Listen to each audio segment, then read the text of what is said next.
What's up, everybody? We got the penultimate episode of Hot D Season 2 last night, and this show just doesn't miss. There will, of course, be spoilers for the episode here in my review, so you've been warned. Now let's get into it.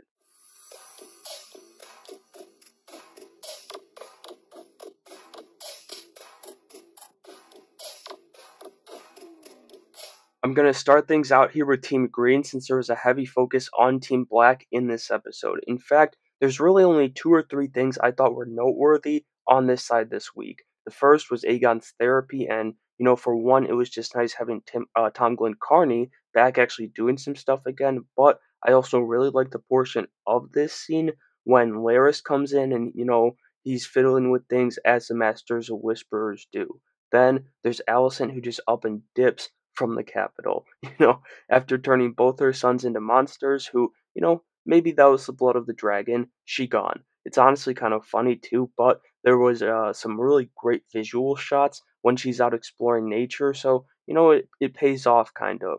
I will say though, it does kind of feel like they did this because they didn't know what to do with her right now, but there's also that element of like she's so mentally done right now that this is just where she's at. Then, last thing for this section, I miss my boy Aemond.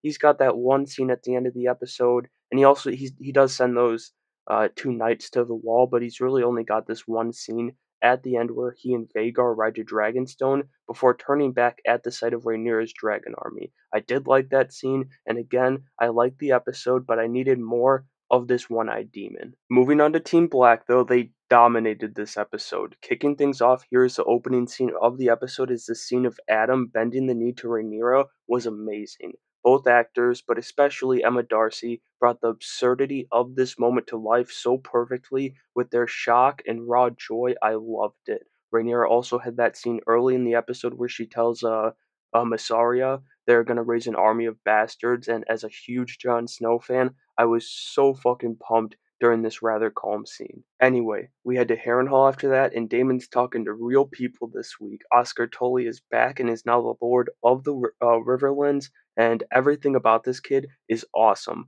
Watching him go at it with Daemon and get Daemon to even follow his orders was absolutely amazing and an incredible performance from Archie Barnes, who portrays the young ruler and also was the mayor's kid in the Batman. So this kid's got a bright future. But then comes in Patty and Viserys to steal the show once again. We got nasty, rotting corpse Viserys this week in what seemed like the last of Daemon's visions, if you want to call them that, and it was just glorious. I also really like seeing a ton of Corlys and his bastards.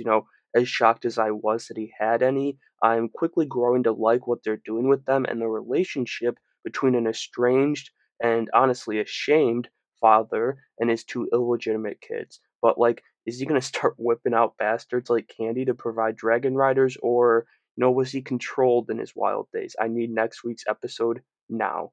Uh, and at the same time, I don't, cause I'm about to hit Jace in the face.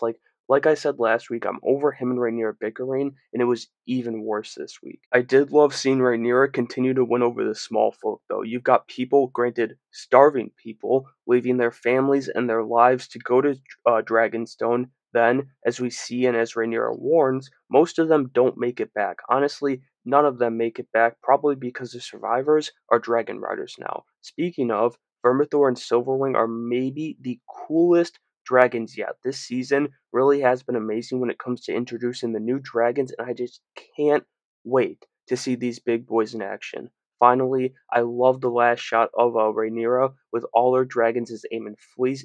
For one, it looked great, but it was also an incredibly powerful shot to propel us into the finale next week. And so that'll do it for my review of episode 7 from Hot D season 2. Another incredible episode, but this one, it was even better because it's the ones you don't expect to do it who are stealing the show this week. Let me know what you thought about the episode though down in the comments below, and make sure you have a great day.